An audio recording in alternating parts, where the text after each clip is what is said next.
आज हम जानेंगे कि मकर संक्रांति पर्व क्यों मनाया जाता है और मकर संक्रांति के दिन किसी भी प्रकार का पुण्य कार्य करने के लिए वह कौन सा पुण्यकाल या महापुण्यकाल का जो समय है वह कब से लेकर के कब तक है, और साथ ही मकर संक्रांति वाले दिन वे कौन से कार्य हैं जिसको करने चाहिए और वे कौन सी वस्तुएं हैं जिसका दान इस दिन हम लोगों को नहीं करना चाहिए, और साथ ही मकर संक्रांति का पर्व या संक्रांति किसे कहते हैं और इससे जुड़ी हुई महत्वपूर्ण बातों के बारे में इस कार्यक्रम में आप जानेंगे।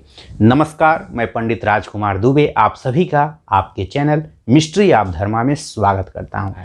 इसके अलावा जैसा कि आप लोग जानते हैं कि हर वर्ष एक संक्रांति पड़ती है, लेकिन क्यों जब भी मकर संक्रांति पर्व पड़ता है तो उसे विशेष रूप से पूरे भारत में, इसके अलावा नेपाल में, यहाँ जहाँ पर भी हिंदू धर्म को मानने वाले लोग हैं उन सभी देशों में मकर संक्रांति पर्व विशेष रूप में मनाया जाता है। तो इससे जुड़ी हुई वह कौन सी बात है जिसके कारण यह मकर संक्रांति पर्व इतना महत्वपूर्ण माना गया है।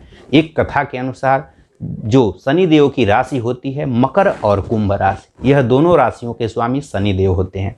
तो मकर राशि और कुंभ राशि यह दोनों शनि का घर होता है। तो एक बार की बात है, जब सूर्यदेव कुंभ राशि में गए हुए थे तो कुंभ राशि में किसी बात को लेकर के शनिदेव से सूर्यदेव नाराज हो गए, और नाराज होकर के सूर्यदेव ने अपनी ज्वाला से शनिदेव का कुंभ वाला जो घर था उसको पूरी तरह से जला दिया, जिसके कारण शनिदेव को और साथ ही उनकी माता को, दोनों ही लोगों को अनेकों प्रकार से कष्ट भोगना पड़ा। जब कुछ समय बीता तो कुछ समय बीतने के बाद से जो यमराज हैं, यमराज शनिदेव के सौतेले भाई हैं, तो यमराज जी ने शनिदेव को भी समझाया और सूर्यदेव को भी समझाया।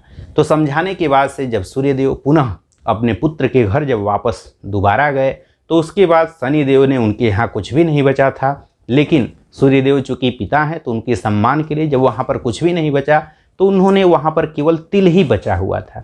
तो तिल से शनिदेव ने भगवान सूर्यदेव की पूजा की, जिसके कारण सूर्यदेव प्रसन्न हो गए और प्रसन्न होकर के अपने पुत्र शनिदेव को आशीर्वाद दिया। उनका पुनः जो घर कुंभ, जो उनकी राशि है शनिदेव की, कुंभ वाला जो घर था उसको फिर से अपने आशीर्वाद से पुनः जैसा था वैसा बना दिया, और आशीर्वाद दिया कि जब भी मैं तुमसे मिलने के लिए तुम्हारी राशि मकर राशि में जब भी मैं आऊँगा और उस दौरान जो भी मेरी या तुम्हारी तिल से मेरी पूजा करता है या तुम्हारी पूजा करता है या तिल से बनी हुई कोई भी वस्तु है, चाहे तिल का कोई भी सामान है, उसको अगर किसी को भी दान करता है तो उसका 1000 गुना फल मैं उसको प्रदान करूंगा, और उसे उस जो भी वस्तु इस दिन वह अन्न, जो भी अन्न वह दान करेगा उस अन्न का 1000 गुना अधिक मैं उसको भी प्रदान करूंगा, चाहे वह इस जन्म में हो या फिर अगले जन्म में हो, मैं उसको अवश्य ही प्रदान करूंगा। और इस दिन किया हुआ किसी भी प्रकार का दान पुण्य 1000 गुना अधिक फल प्रदान करेगा। इस तरह से सूर्यदेव ने शनिदेव को आशीर्वाद दिया था। इसी कारण से हर वर्ष जब भी सूर्यदेव अपने पुत्र शनिदेव से मिलने के लिए मकर राशि में जाते हैं तो उसको मकर संक्रांति पर्व के रूप में मनाते हैं, और साथ ही इस दिन विशेष रूप से दान पुण्य किया जाता है। वैसे तो किसी भी संक्रांति पर दान पुण्य का महत्व होता है, लेकिन जब भी मकर संक्रांति पर्व पड़ता है तो उस दिन जो दान पुण्य होता है उसका 1000 गुना अधिक फल प्राप्त होता है। इसलिए इस दिन मकर संक्रांति पर्व को विशेष रूप से मनाया जाता है। वर्ष में 12 संक्रांति पड़ती है, लेकिन मकर संक्रांति हमेशा विशेष रूप से मनाई जाती है। अब आइए जानें कि जो लोग भी इस दिन 14 जनवरी 2021 को इस बार मकर संक्रांति पर्व पड़ रहा है, तो जो लोग भी मकर संक्रांति पर्व मनाएंगे तो इस दिन जो पुण्यकाल का समय है और महापुण्यकाल का समय है वह कब से लेकर के कब तक है। तो जो लोग भी इस दिन दान पुण्य करते हैं उनके लिए 2 सबसे उत्तम मुहूर्त होते हैं, एक तो पुण्यकाल और दूसरा महापुण्यकाल। महापुण्यकाल सुबह लगभग 8:30 बजे से लेकर के और 9 बजे तक के बीच में जो समय है वह महापुण्यकाल का समय है। तो इस दौरान आप लोग दान पुण्य कर सकते हैं, जो भी पूजा पाठ, जो भी आपके इष्ट देव हों, इष्ट देव की आराधना कर सकते हैं या किसी भी प्रकार का गुप्त दान कर सकते हैं। तो किसी भी प्रकार के पुण्य कार्यों को करने के लिए सबसे जो उत्तम समय है महापुण्यकाल है वह सुबह में 8:30 से लेकर के और 9 बजे तक है। इसके बाद अगर पुण्यकाल की बात की जाए तो पुण्यकाल सुबह 8:30 बजे से लेकर के और पूरे दिन जब तक सूर्यास्त न हो जाए तब तक पूरे दिन पुण्यकाल का समय रहेगा। तो पूरे दिन पुण्यकाल का समय है, तो पूरे दिन किसी भी प्रकार का पूजा पाठ दान पुण्य कर सकते हैं। लेकिन जो बीच का हमने समय बताया 8:30 से और 9 बजे के बीच में, तो इस दौरान आप लोग किसी भी प्रकार का जो आपके इष्ट देव हैं उनकी आराधना कर सकते हैं। इस दौरान आप लोग सूर्य देव की और शनि देव की आराधना भी आप लोग कर सकते हैं।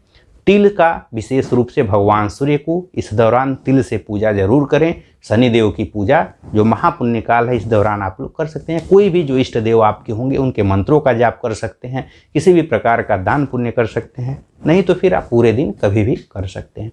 बीच में राहु काल रहेगा दोपहर में, तो 1:30 बजे से दोपहर में 1:30 बजे के बाद से लगभग 2:15 बजे के बीच तक, 1:30 से 2:15 बजे के बीच तक आप लोग जो भी दान पुण्य करना है उस बीच आप लोग न करें, और उसको छोड़ करके, राहु काल को छोड़ करके और उस शुरू में और लास्ट में कभी भी आप लोग किसी भी प्रकार का दान पुण्य कर सकते हैं। तो सुबह 8:30 से लेकर के और शाम को सूर्यास्त से पहले तक, और बीच में वही राहु काल छोड़ देना है 1:30 बजे से और 2:15 बजे के बीच का समय छोड़ दें, और बाकी इधर और उधर दोनों ही समयों में आप लोग कभी भी कोई भी दान पुण्य पूजा पाठ कुछ भी आप लोग कर सकते हैं। अब आइए हम मकर संक्रांति पर्व से जुड़ी हुई कुछ अन्य बातों के बारे में जानें।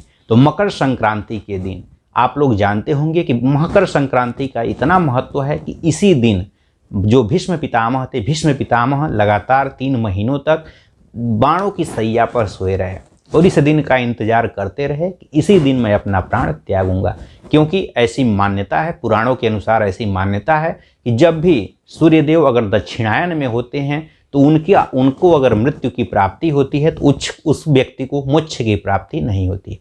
और जो लोग उत्तरायण के दौरान, जब भी सूर्यदेव 6 महीने के लिए वर्ष में उत्तरायण होते हैं और 6 महीने के लिए सूर्यदेव दक्षिणायन होते हैं, तो इसी 14 जनवरी 2021 से जब सूर्यदेव मकर राशि में प्रवेश करते हैं तो उसी दिन से सूर्यदेव उत्तरायण हो जाते हैं। जिस समय सूर्यदेव 6 महीने तक उत्तरायण रहते हैं उसमें अगर किसी की मृत्यु होती है तो उसकी मोक्ष प्राप्ति होने की संभावना होती है, लेकिन दक्षिणायन के समय मोक्ष प्राप्ति की संभावना नहीं होती। इसलिए भीष्म पितामह ने 3 महीनों तक बाणों की सैया पर अपने शरीर को उसी तरह विराजमान किए रहे, और 3 महीनों के बाद इसी मकर संक्रांति वाले दिन ही भीष्म पितामह ने भी अपने शरीर का त्याग किया था।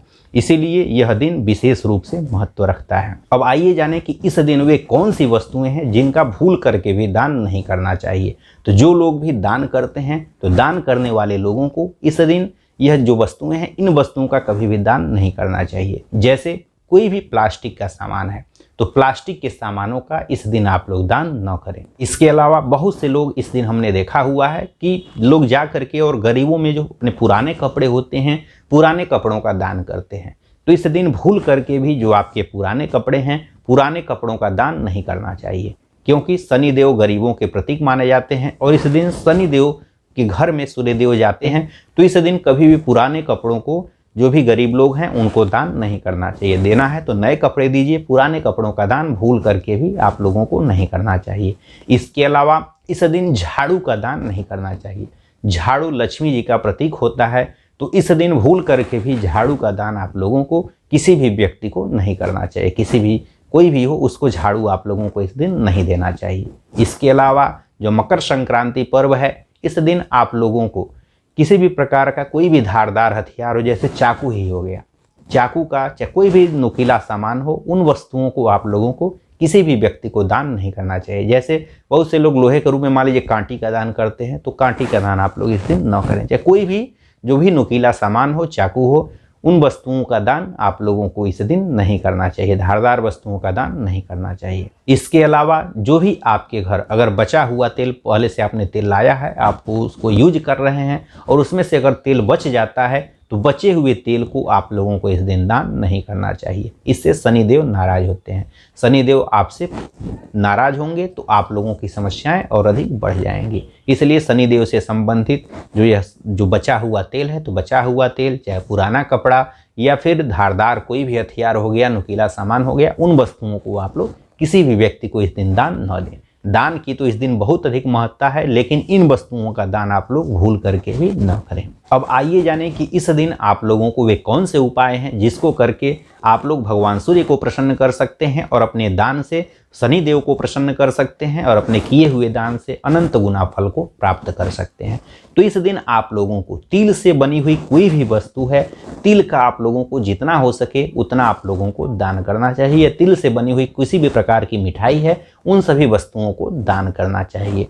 इस दिन आप लोगों को भगवान सूर्य को तिल मिश्रित जल से जरूर भगवान सूर्य देव को अर्घ देना चाहिए। और तिल भगवान शनि देव का प्रतीक होता है, तो शनि देव को भी वैसे ही आप लोग अपने मन से ही मान करके और शनि देव को भी तिल का अर्पण कर सकते हैं। इस दिन आप लोगों को प्रयास करना चाहिए कि ब्रह्म मुहूर्त में ही जग जाएं और ब्रह्म मुहूर्त में ही स्नान भी कर लें।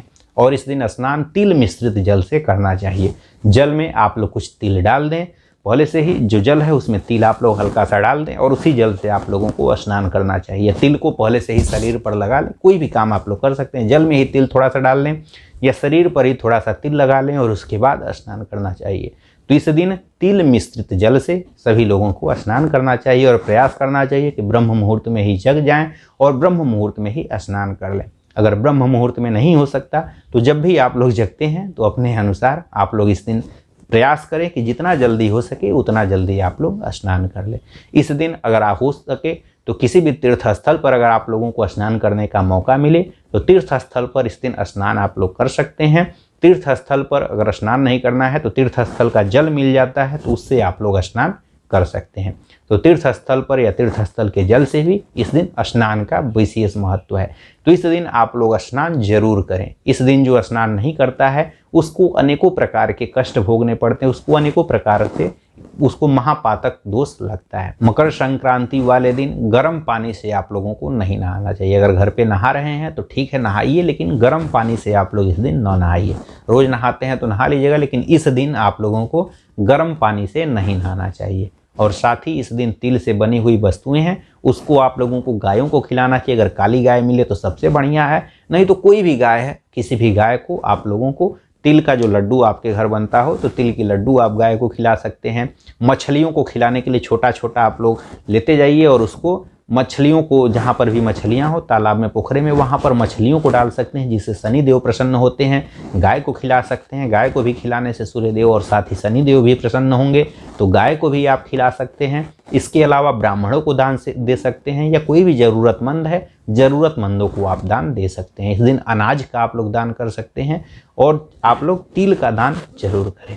संक्रांति वाले दिन कभी भी दूसरों का अन्न ग्रहण नहीं करना चाहिए। जो लोग भी संक्रांति वाले दिन जब मकर संक्रांति पर्व पड़ता है उस दिन कोई भी व्यक्ति अगर दूसरे का अन्न अगर ग्रहण कर लेता है तो उसका जो पुण्य होता है कुछ पुण्य दूसरे को जरूर प्राप्त हो जाता है।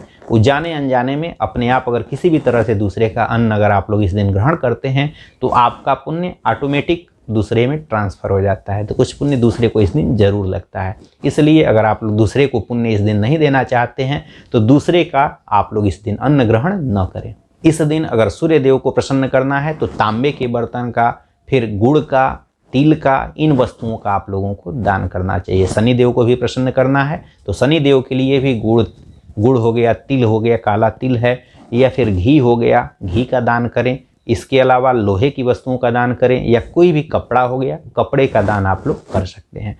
तो कभी भी पुराने कपड़े का दान इस दिन आप लोग न करें, नए कपड़ों का ही दान करें। ऊनी वस्त्रों का आप दान कर सकते हैं। जो भी ठंड प्रदेशों में आप लोग ऊनी वस्त्रों का दान ज़रूरतमंदों को, गरीबों को, ब्राह्मणों को, किसी को भी आप लोग कर सकते हैं।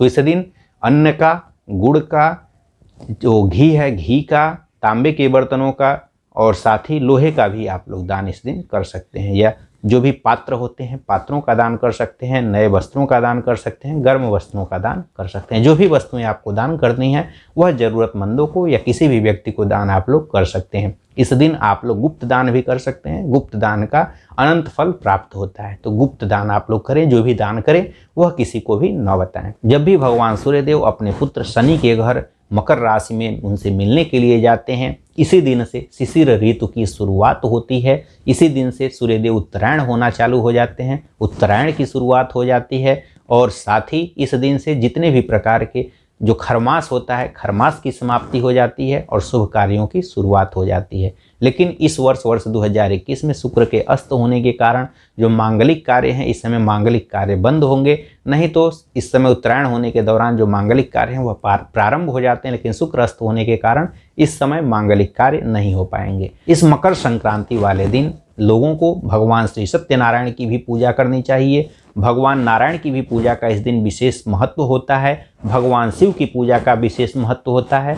तो जो लोग भी मकर संक्रांति वाले दिन अगर ईश्वर में आस्था रखते हैं तो इस दिन आप लोगों को सूर्यदेव, शनिदेव, भगवान शिव की और नारायण भगवान की या फिर जो भी आपके आराध्य देवता हैं उनकी आप लोगों को पूजा जरूर करनी चाहिए, क्योंकि इस दिन का किया हुआ दान या किसी भी प्रकार का पुण्य का कार्य या किसी भी प्रकार का पूजा पाठ का हजारों गुना अधिक फल प्राप्त होता है। इसलिए आप लोग इस दिन पूजा पाठ अवश्य करें। जब भी संक्रांति पर्व पड़ता है तो उस दिन आप लोगों को, जैसा कि श्री सत्यनारायण व्रत कथा में भी पढ़ा होगा, आप लोगों ने सुना होगा कि इस दिन अगर श्री सत्यनारायण व्रत की कथा सुनी जाती है तो उसका अनंत गुना फल प्राप्त होता है, उसका अधिक फल प्राप्त होता है। इसलिए जब भी संक्रांति पर्व पड़े उस दिन भगवान श्री सत्यनारायण की भी कथा सुननी चाहिए या फिर उनका आप लोग पूजन कर सकते हैं। आशा करता हूं कि आप लोगों को यह कार्यक्रम अच्छा लगा होगा और आप सभी लोगों को मकर संक्रांति पर्व की हार्दिक शुभकामनाएं। भगवान आप लोगों की इच्छाओं की पूर्ति करें। अगर आप लोगों ने अभी तक हमारे चैनल को सब्सक्राइब नहीं किया है तो आप लोग हमारे चैनल को जरूर सब्सक्राइब कर लें। इससे हमारा उत्साहवर्धन भी होता है और वीडियो को लाइक भी आप लोग जरूर करें। इन्हीं सब बातों के साथ हम आपसे विदा लेते हैं। नमस्कार, धन्यवाद।